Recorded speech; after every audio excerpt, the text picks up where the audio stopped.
আসসালামু আলাইকুম রহমতুল্লাহি অবরকাতুহু।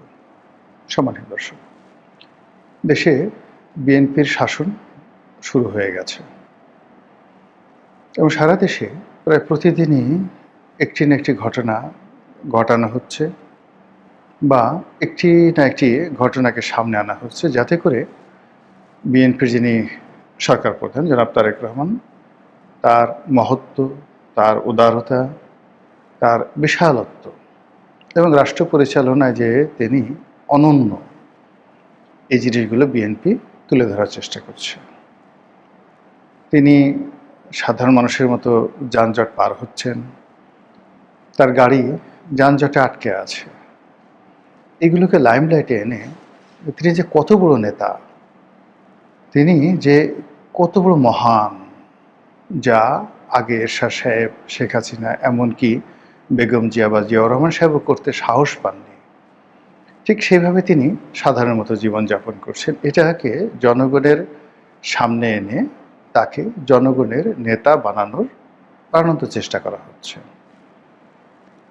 এর বাইরে যারা মন্ত্রী মহোদয় রয়েছেন, তারা নানা রকম কথা বলে, কাজকর্ম করে, অ্যাকশন দেখিয়ে তারেক রহমান সাহেবের স্বপ্ন পূরণ করা, বিএনপিকে জনমুখী করা এবং যে কোনো মূল্যে রাজনৈতিকভাবে আওয়ামী লীগকে পেছনে ফেলে দেওয়ার জন্য প্রায় সব কাজই তারা করছেন। ক্ষমতা গ্রহণ করার সাথে সাথেই বিভিন্ন এলাকাতে বিএনপি যারা নেতাকর্মী, তারা খাল খনন, খাল পরিষ্কার ইত্যাদি নানা কর্মে নিজেরা ব্যস্ত হয়ে পড়েছেন এবং চারিদিকে যারা জনগণ দেখছেন, সবাই বলার চেষ্টা করছেন ধন্য ধন্য ধন্য। তারপর সাধু সাধু সাধু, নেতা তো এরকমই হওয়া উচিত, দল তো এরকমই হওয়া উচিত। আসার সঙ্গে সঙ্গে খাল কাটা শুরু করে দিয়েছে, আসার সঙ্গে সঙ্গে ফ্যামিলি কার্ড দেখা শুরু করেছে। ঈদের আগে ইমাম মুয়াজ্জিনদেরকে সরকারি তহবিল থেকে টাকা দেয়া হবে। তারপর সেই 50 লাখ পরিবারকে ফ্যামিলি কার্ড দেয়া হবে এবং এটা সেনাবাহিনীর মাধ্যমে বিতরণ করা হবে। এই কাজগুলো সরকার খুব জোরে সোরে শুরু করছে। এটার শেষ পর্যন্ত ফলাফল কী হবে সেটা পরে বলবো, কিন্তু তার আগে বলা উচিত যে এগুলো খুব জনপ্রিয়। আরও স্পষ্ট করে যদি বলি, তাহলে এগুলো খুবই সস্তা জনপ্রিয় কাজ, যে কাজ দিয়ে মানুষদেরকে খুব অল্প সময়ের জন্য মুগ্ধ করে রাখা যায়। কিন্তু 7 দিন পর, 10 দিন পর যখন মানুষের পেটে টান লাগবে, বা ইতিমধ্যে যাদের পেটে টান শুরু হয়েছে, পবিত্র মাহে রমজান চলছে, মানুষ ছুটছে, রাস্তাঘাট রীতিমতো মানে চলাফেরা করা যাচ্ছে না, এত মানুষ। এরা সবাই গত 17 মাস ধরে বসেছিল যে একটি গণতান্ত্রিক পরিবর্তন হলে, নতুন সরকার আসলে তারা কাজ করবে, সেই কাজের জন্য তারা বের হয়েছে। বের হওয়ার পর ব্যাংকে যাচ্ছে, টাকা নেই, গার্মেন্টসে যাচ্ছে, শ্রমিকদের মাস শেষে বেতন ভাতা কিভাবে দেবে, গার্মেন্টস মালিকদের মাথা খারাপ।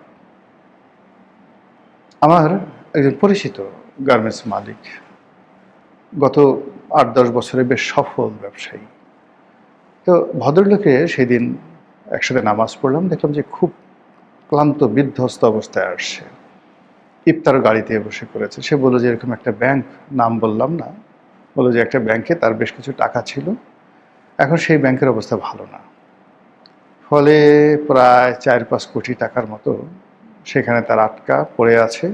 এখন ঈদের সামনে তিনি বেতন কিভাবে দিবেন, ভাতা কিভাবে দিবেন, এই টেনশনে তিনি মরে যাচ্ছেন। এর কারণ হলো ওই ব্যাংকে তার তো মানে এলসি করা ছিল, এক্সপোর্ট করেছে, এক্সপোর্টের টাকা ডলার হিসেবে তার ব্যাংকে জমা হয়েছে, আর সেই ডলার বাংলাদেশ ব্যাংক রেখে দিয়ে বাংলাদেশ ব্যাংক সেই ব্যাংককে ঠিকই টাকা দিয়ে দিয়েছে, কিন্তু সেই ব্যাংক এখন গ্রাহকের চাহিদা মেটাতে পারছে না। এরকম আমি একটা ঘটনা দেখলাম যে এই রোজার মাস তার জন্য হারাম হয়ে গেছে, ঠিকমতো নামাজ পড়তে পারছেন না, মসজিদে যেতে পারছেন না, এমনকি সেহেরি ইফতারও করতে পারছেন না। তো যার জন্য রাজনীতির ময়দানে যতই ম্যাজিক দেখানো হোক না কেন, কিন্তু যারা ভুক্তভোগী, যারা সাধারণ আমজনতা, তারা তো চাল, ডাল, আটা, ময়দা এগুলোর কথা চিন্তা করছে। যারা চাকরিজীবী, মাস শেষে বেতনের কথা চিন্তা করছে। আর যারা অর্থনীতিবিদ তারা চিন্তা করছে যে প্রতিদিন টাকার মান কত করে কমল। শেখ হাসিনা যে টাকা রেখে গেছেন, ১০০ টাকা রেখে গেছেন, ইউনূস যখন চলে গেছেন তখন সেই ১০০ টাকার মূল্য হয়ে গেছে ৫৪ টাকা, ৪৬ টাকা নেই। টাকার অবদমন হয়েছে।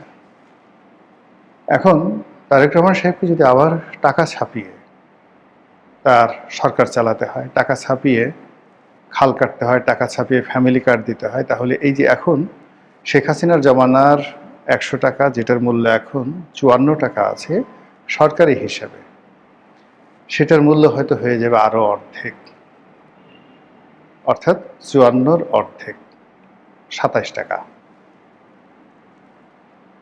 যে মুদ্রাস্ফীতির কারণে একটা সময় জার্মানিতে প্রথম মহাযুদ্ধ হয়েছিল, এই মুদ্রাস্ফীতির কারণে দ্বিতীয় মহাযুদ্ধ হয়েছিল, এই মুদ্রাস্ফীতির কারণে আমেরিকাতে গ্রেট ডিপ্রেশন হয়েছিল ১৯২৭ থেকে ১৯৩৩ সাল অবধি, ৫ বছর।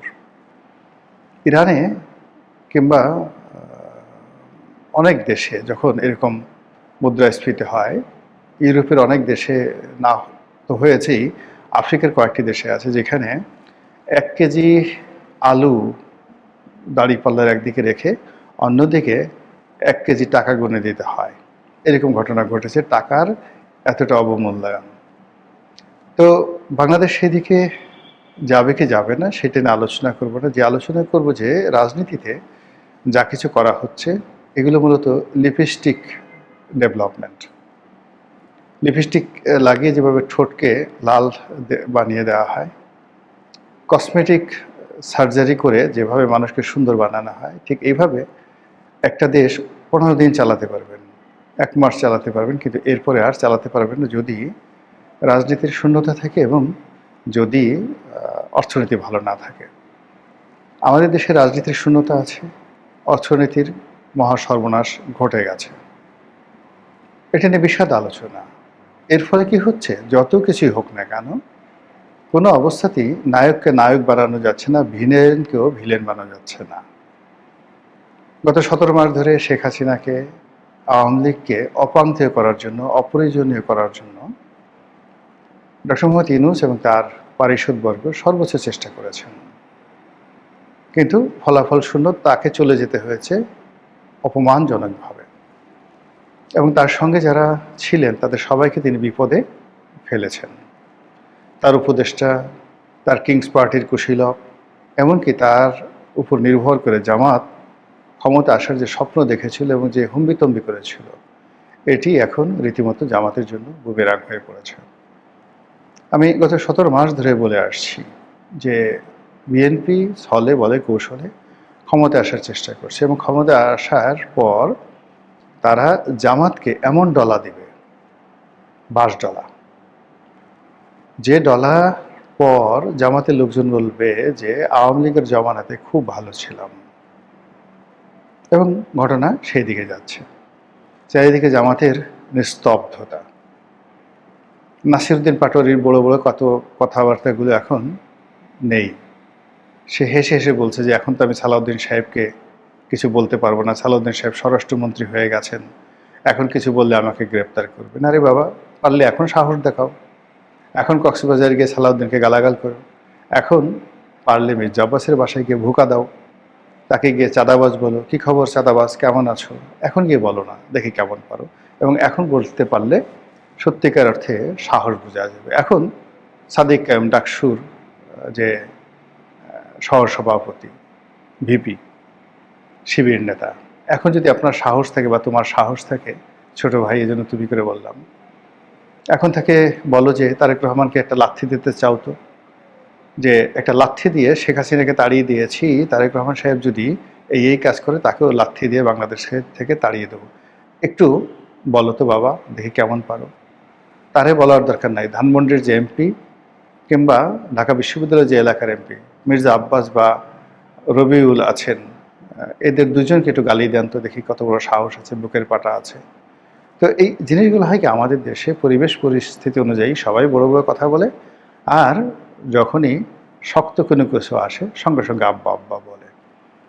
তো রাজনীতিতে এই যে যা কিছু চলছে, আবার এখন যারা বিএনপির লোকজন গত এই ইনুস জামানাতে যারা মিউ মিউ করতেন, তারপর শেখ হাসিনার জামানাতে যারা চিউ চিউ করতেন, এখন তারা হালুম, ওরে বাবা রে বাবা, রয়্যাল বেঙ্গল টাইগার হয়ে গেছেন। তো যা হোক, যা কিছু হোক না কেন, প্রকৃতির একটা অমোঘ নিয়ম রয়েছে। প্রকৃতি শূন্যতা পছন্দ করে না। বাংলাদেশের রাজনীতিতে যে শূন্যতা চলছে, এই শূন্যতা আওয়ামী লীগ জমানাতে আওয়ামী লীগ সৃষ্টি করেছিল বিএনপি এবং জামাতকে দূরে রেখে। কিন্তু বিএনপি এবং জামাতকে দমন পীড়নের উপর রেখেছিল, নিষিদ্ধ করা হয়নি। কিন্তু এখন যেটি হয়েছে, জামাত যেহেতু সরকারি দলে গেছে এবং গত 17 মাসে তাদের কর্মকাণ্ড নিয়ে তারা চিন্তিত, এই জন্য জামাত একেবারে চুপ হয়ে গেছে। আর অন্যদিকে আওয়ামী লীগ না থাকার কারণে পুরো মাঠ নীরব নিস্তব্ধ, এবং এটি বিএনপির জন্য, বিএনপির ভারসাম্যের জন্য রীতিমতো সংকট হয়ে দেখা দিয়েছে। আর এটাকে আওয়ামী লীগ নিরাপদ দূরত্ব থেকে চমৎকারভাবে কাজে লাগানোর জন্য চেষ্টা করছে। তারা দেশের ভিতরে এবং দেশের বাইরে নতুন করে সংগঠিত হচ্ছে এবং তানহাই অবস্থায় নিজেদের ভুলভ্রান্তি তারা অনুধাবন করার চেষ্টা করছে। গত এক সপ্তাহ ধরে আওয়ামী লীগের বিভিন্ন পর্যায়ের যারা লোকজন, বড় বড় নেতা, অনেকের সঙ্গে আমার কথা হয়েছে। যেহেতু আওয়ামী লীগ করতাম, 2009 সনে যারা আমার সঙ্গী সাথী ছিলেন সংসদে, পার্লামেন্টের আশেপাশে, তারাই পরবর্তীতে আওয়ামী লীগের নীতি নির্ধারণী পর্যায়ে চলে গিয়েছিলেন। এখন তারা সবাই পলাতক। তো ব্যক্তিগত সম্পর্কের কারণে অনেকের সঙ্গে কথা হয়, খোঁজখবর রাখা হয়। তো দেখলাম যে সবাই অনুতপ্ত, তাদের ভুলগুলো তারা বুঝতে পেরেছে, আবার নতুন করে তারা গুছিয়ে উঠতে চাচ্ছে। অনেকে তো একথাও বললেন যে আমরা তারেক রহমান সাহেবকে নিয়ে যে টিটকারি করেছি, তাকে নিয়ে যে বাড়াবাড়ি করেছি, তার ফলে আমাদের এই ঘাড়ের উপর, চোখের উপরে, মুখের উপরে তারেক রহমান সাহেবের যে উন্নতি, আল্লাহ আমাদেরকে এর মাধ্যমে একটা শিক্ষা দিয়েছেন। এইরকম উপলব্ধির পর্যায়ে আওয়ামী লীগের লোকজন চলে গিয়েছে।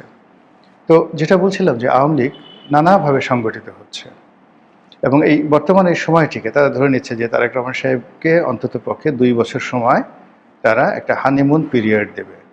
আওয়ামী লীগের পক্ষ থেকে সরকার 100% নিরাপদ থাকবে এবং এটা আওয়ামী লীগের পক্ষ থেকে সরকারের যে পর্যায়ে যোগাযোগ রাখা হয় বা হচ্ছে, তাদেরকে এই কথা জানিয়ে দেওয়া হচ্ছে। আওয়ামী লীগের